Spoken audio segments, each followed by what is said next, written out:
I'm sure you've heard of the Ronald McDonald House charity. They provide housing for families of sick kids when they're in the hospital.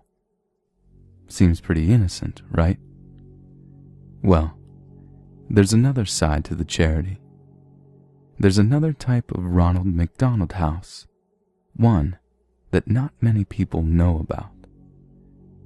There's one in most big cities. You won't find it by looking for it.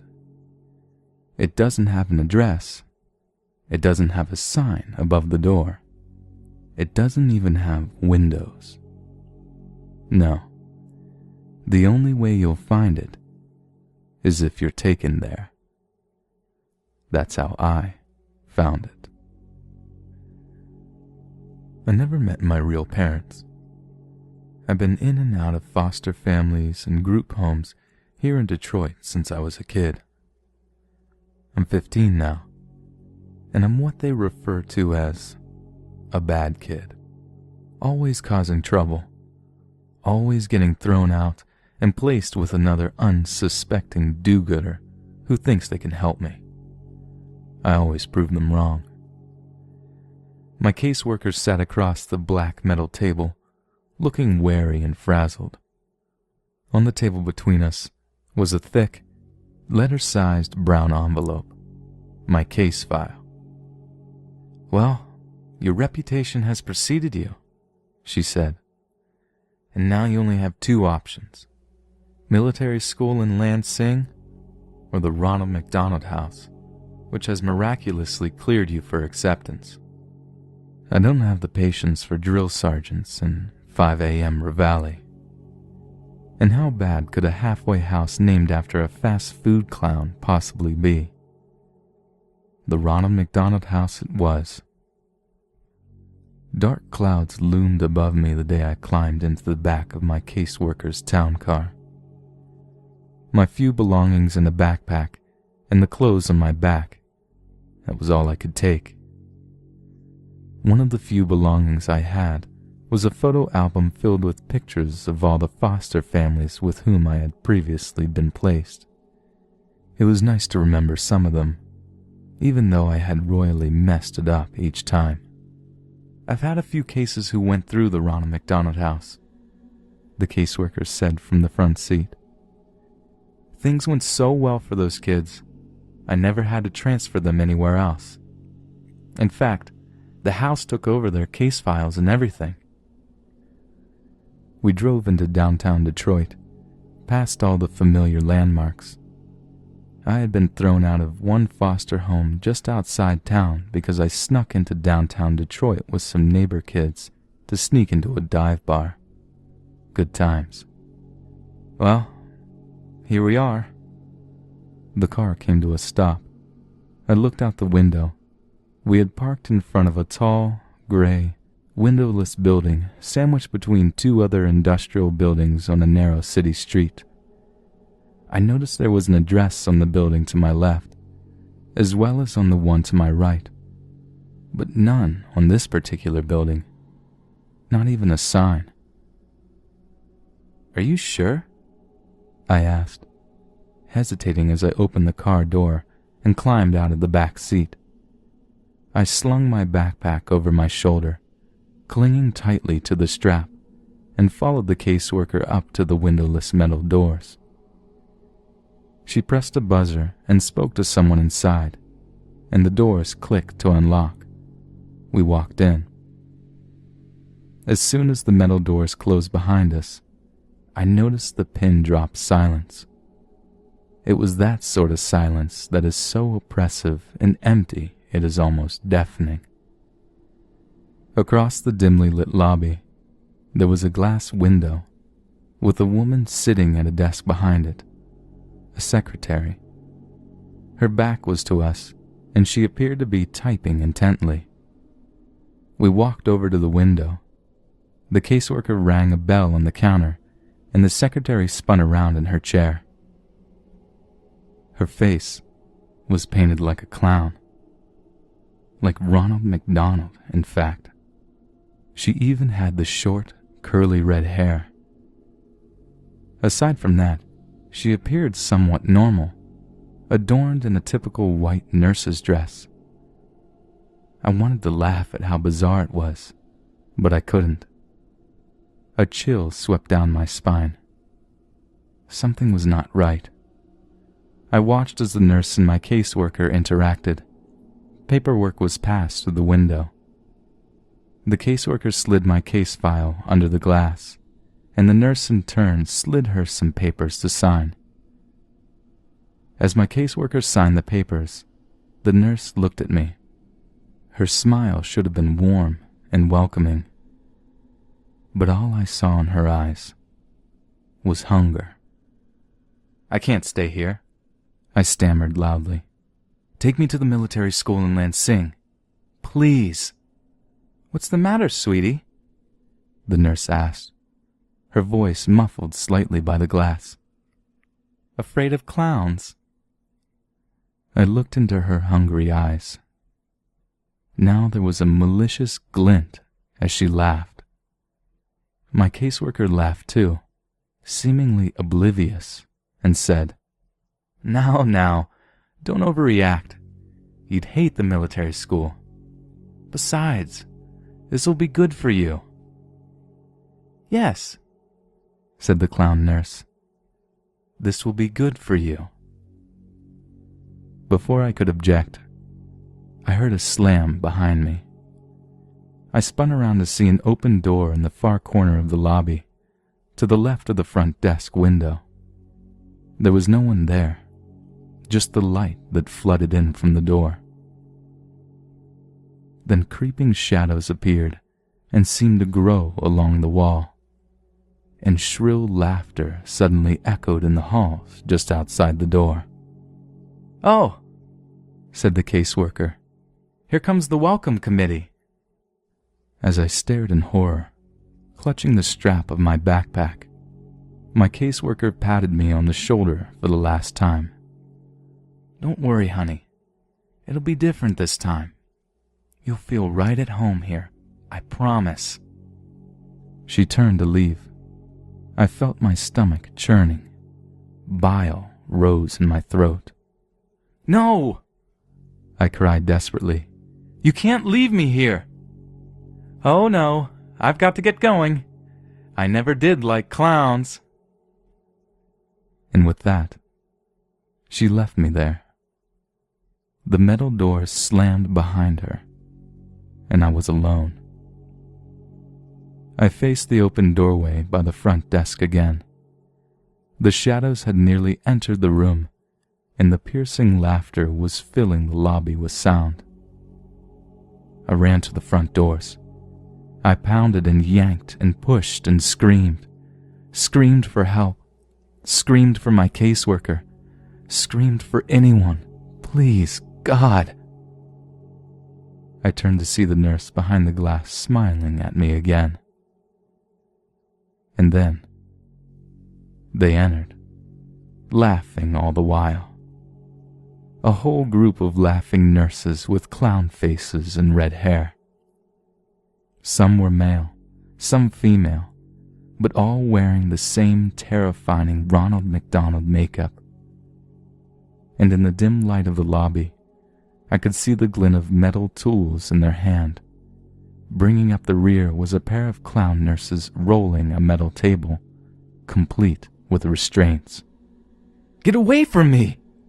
I screamed. I pounded on the metal doors again. "Let me out of here!"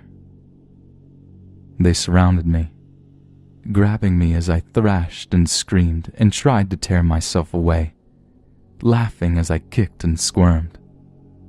They slammed me onto the rolling table and strapped me down. I looked around wildly. I was surrounded. "Let me go!" I screamed, twisting and turning and pulling at the restraints in vain. They rolled me through the open doorway and down a seemingly endless white hallway. All the while, they laughed and laughed and laughed. They waved their shiny scalpels and razors and needles mere inches from my face, just to make me flinch and scream, which I did. This made them laugh even harder. The last thing I remember, before one of them finally injected me, was the hands. Gloved fingers prodding inside my mouth and pulling at the sides of my cheeks, distorting my screams and forcing an unnatural grin onto my tear-streaked, sweaty face. Hot, rancid breath in my face, and the perverted voice whispering the suddenly ominous words. "We love to see you smile." Then, as the maniacal laughter seemed to warp and slow like a dying record player, everything faded to black. I opened my eyes and found myself blinded by bright lights above. Shielding my groggy eyes from the fluorescent bulbs, I turned on my side and looked around. A cell. I was in a cell. Tall white walls covered in scratch marks and stains. A small drain in the corner of the floor. My toilet, perhaps. A door with no windows. And on the floor by the door, my backpack. I tried to sit up. My body ached, and the moment I sat upright, a sensation like vertigo overtook me. I wondered what they had drugged me with. I realized I was shivering. I looked down. I wasn't wearing my own clothes anymore. Instead, I was dressed in a dirty, ripped hospital gown, bright yellow, with a pattern of Ronald McDonald heads all over, nothing underneath. I heard faint sounds from somewhere in the building. They sounded like muffled screams. I tried to stand, but couldn't keep my balance. My vision was beginning to stabilize, but my body still felt like rubber. I sank to my knees and crawled over to my backpack. Before I got there, I tried to open the door. As expected, it was locked. I slumped onto the floor beside my backpack and unzipped it. All that remained inside was the photo album. They had taken my notebooks and pens and my cell phone. Of course they had. Warily, I opened the photo album. But instead of the photos that had been in there, photos of myself with my previous foster families, photos where I had attempted to look happy and hopeful, even though I knew I wouldn't be there for long. Instead of those photos, there was an array of amateur crime scene photos. And in each one, I recognized one of my former foster families, brutally murdered and covered in blood. My heart raced and my stomach churned. I began to turn the pages quicker. On each page, a new photo, a new family, new carnage. I recognized their faces and the insides of their homes. I had lived with all these people, and now they were all dead. I came to the last few pages. A photo of a house at night. Then a window of that house. Then inside the house, a dark hallway with light coming from one doorway. Then, a photo of my caseworker, brushing her teeth at her bathroom mirror. Then a photo of her looking at the camera in horror. Then a photo of the caseworker, naked, covered in her own blood, contorted into an unnatural position in her bathtub. I turned to the last page. Written inside the back cover of the photo album were 3 words. You never existed. Again, I tasted bile in the back of my throat. I threw the book to the ground, crawled over to the hole in the floor, and vomited. They were right. Having killed everyone who ever knew me, it was as though I had never existed. I heard more faint screaming in the distance. I knew I had to get out. I wiped the vomit off my face with my hospital gown and crawled back over to my backpack. Hopefully they hadn't found my secret weapon. I unzipped the front pocket and reached down into the very bottom, my fingers scraping the fabric. Sure enough, there they were, flush with the seams in the bag, nearly undetectable. The pins I used for picking locks. I told you, I'm a bad kid. I leaned against the door and listened. I could hear footsteps approaching, but no sooner had I detected them than they faded in the other direction. I knew I had to work fast. I jiggled the handle with one hand and picked the lock with the other hand. It was surprisingly simple.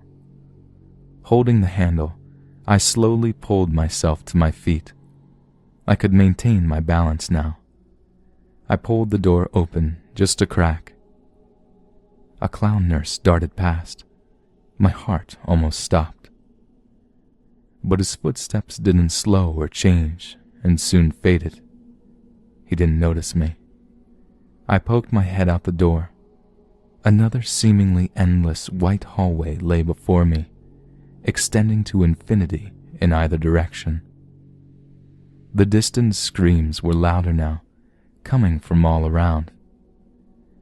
Taking a deep breath, I stepped into the hallway and closed the door behind me. I decided to go to the right, passing doors identical to the door I had been behind moments before. I heard screams and sobbing coming from behind each one. I stopped for a moment at one door. I heard the cry of a child inside. I jiggled the handle to see if I could let him out. Locked. I kept moving, looking behind me every few seconds to make sure no nurses had come into the hallway. Then I passed a set of white double doors. I stopped for a moment. The word "Play Place" was written in tall, thin letters across the width of both doors.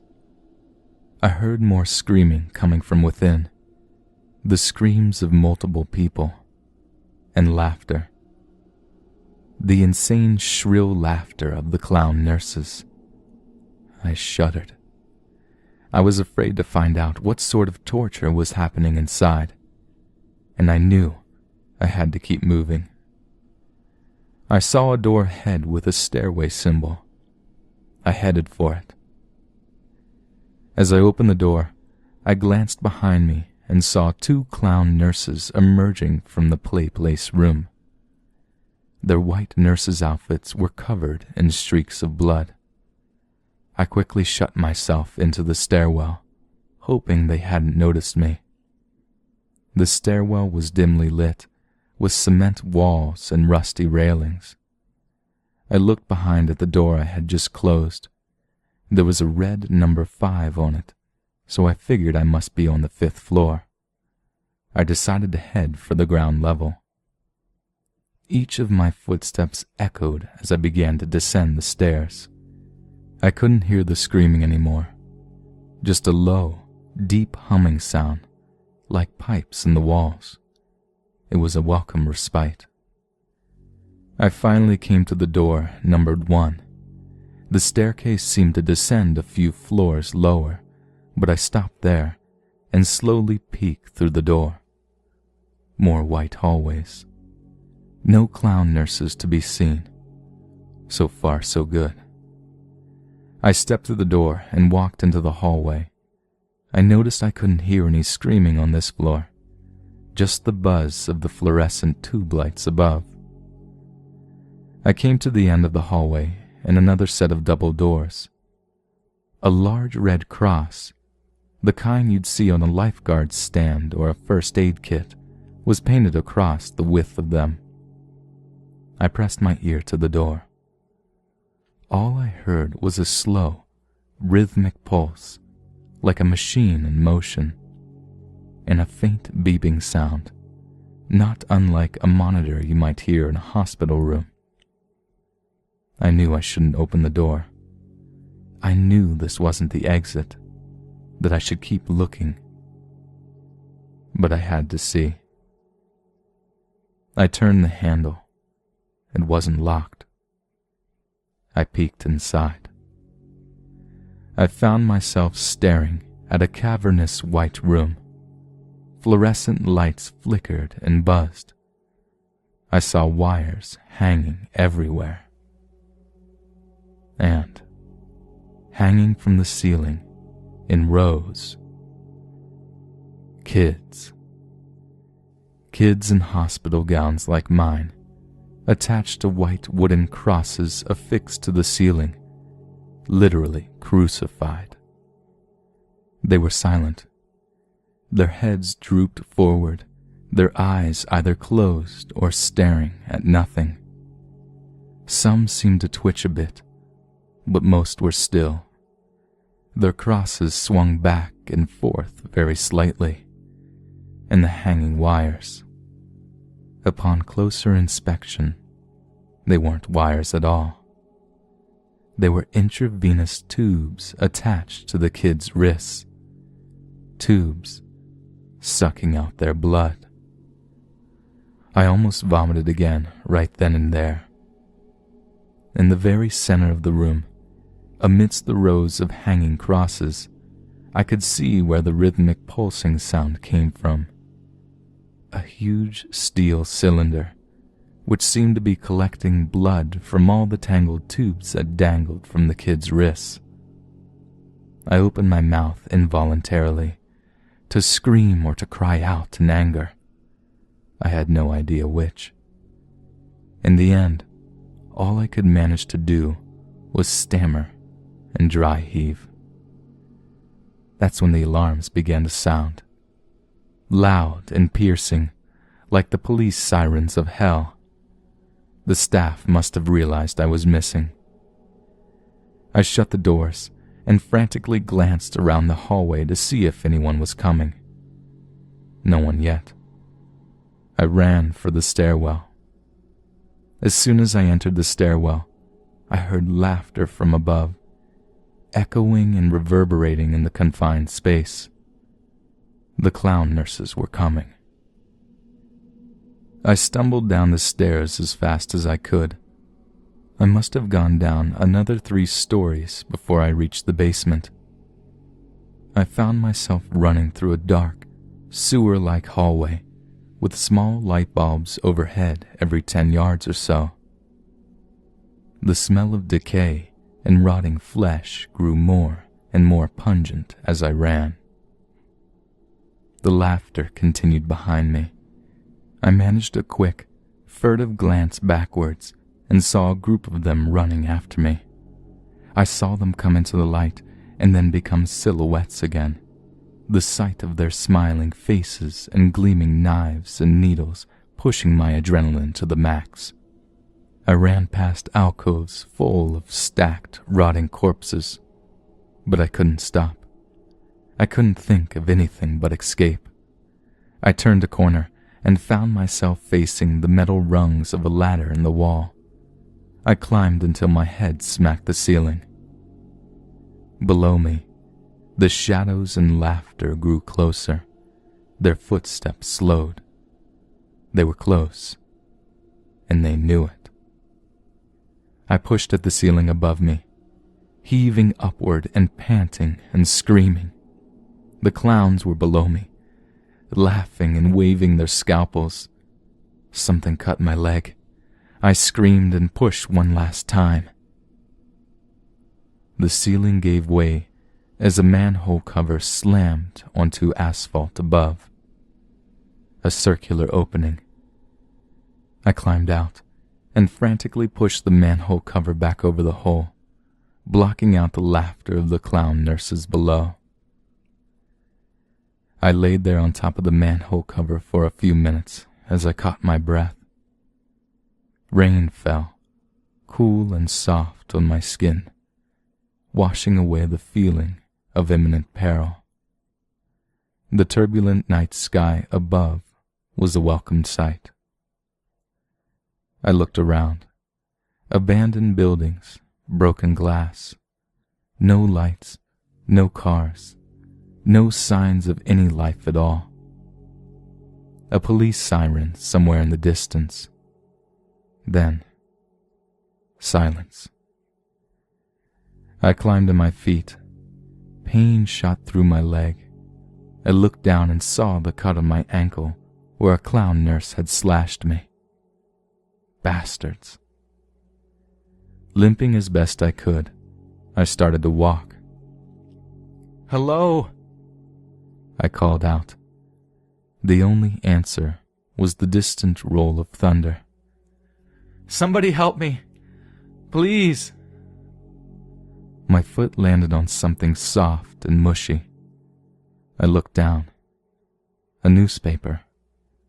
I peeled it off the wet asphalt. Most of the ink had faded, but I was able to make out the date. July 13th, 1992. I dropped it, an icy dread filling my stomach. I kept walking. "Can anyone hear me?" I screamed. "Please! Anyone! Please!" Words faded into delirious sobs. I stood still for a moment. The rain had soaked through my thin hospital gown. I shivered as the wind blew. Then, I saw a light in the distance. It was a big, yellow M in the sky, the golden arches. A McDonald's, of course. I limped towards it. When I reached the restaurant, I saw that apart from the M, the rest of the building was completely dark. I walked cautiously toward the broken windows and looked in. Pitch black. I turned and surveyed the play place outdoor playground. 10-foot-tall structures of colored tubes for kids to crawl through. Sitting at one of the benches was a familiar figure. The Ronald McDonald statue. You know, the one where you could sit beside him and it looks like he's got his arm around your shoulders. Every kid has seen it. I shuddered at the sight. The doors were unlocked. I walked in, out of the rain. Silence. Darkness. I noticed that the decor wasn't like what you see nowadays in a modern McDonald's. It was vintage 1980s, with the white plastic booths and the red and yellow tiles. The wind seemed to whisper through the broken windows. I noticed something on the front counter. A black rectangle. I got closer. A laptop. A nearly new laptop. I let out a soft, maniacal laugh. I suddenly knew exactly what I was supposed to do. So I took the laptop outside and sat beside the Ronald statue. I opened the laptop and began to write out this story. The rain is falling on the keys, but I don't care. There's nothing left to do now, but wait. Because I've been noticing something out of the corner of my eye. Ronald is trying to look over my shoulder. He's laughing now. All I can do is join him.